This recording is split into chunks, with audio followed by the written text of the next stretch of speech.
faculties of the mind. The four faculties of the mind are manas, logic and reasoning, buddhi, the discerning intellect, ahankar, the identifying ego, and chit, the emotions and feelings.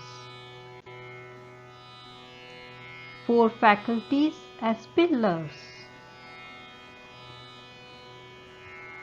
The four pillars of the mind are important for the functioning of the subtle mental body of Purush. Building blocks of mind.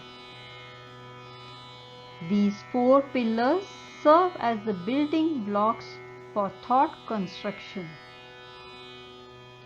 Each pillar serves a specific aspect in the thought process. Every thought is using either of these pillars to be created.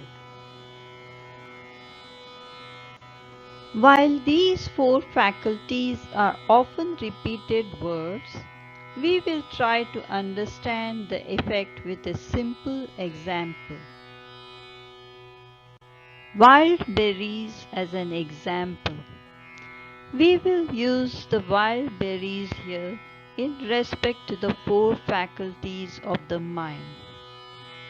The various ways in which wild berries are comprehended by the mental body of Purush is given here.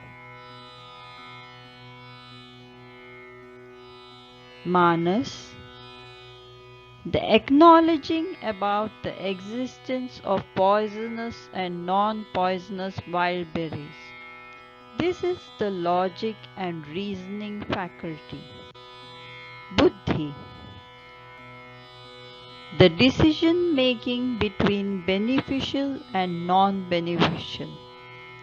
The choice to eat the non-poisonous wild berries is the discerning intellect faculty. Ahankar,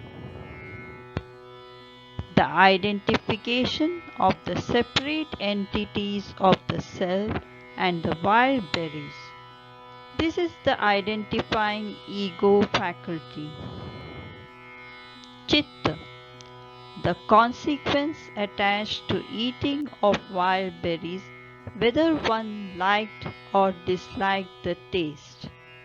This is the emotion and feelings faculty.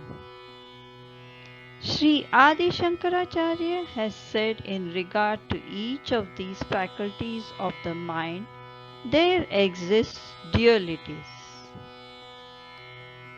The dualities in respect to the manas is the information of poisonous and non-poisonous, which with logic and reason we understand.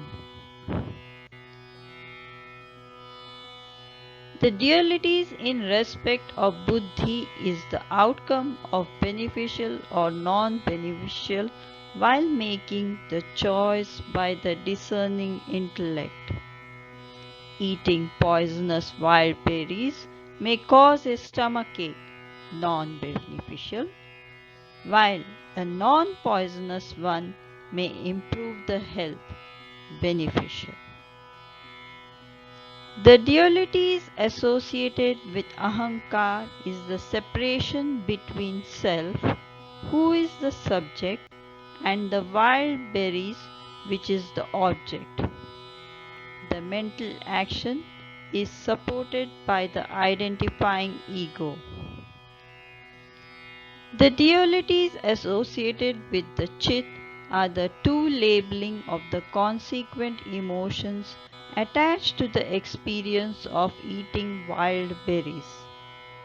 That is, the eater may either like or dislike the taste of wild berries where the chitta faculty of the mind is employed.